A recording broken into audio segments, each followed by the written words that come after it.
Alla barnen ställer sig i en ring och sedan sätter sig.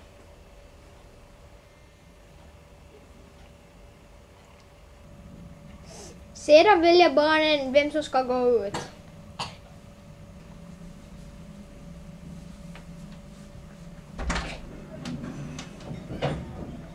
Sedan väljer barnen vem som ska vara blinken. Eleven kommer in och ska lista ut vem som är blinken. Blinken blinkar till någon elev. När blinken blinkar till en elev lägger eleven sig. Det gäller att vara snabb när man blinkar. Blinken måste blinka försiktigt, annars blir blinken avslöjad. Var det du?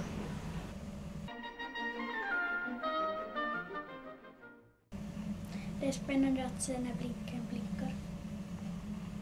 Det är spännande att se hur länge det tar. Det var roligt att se vem som var blinken.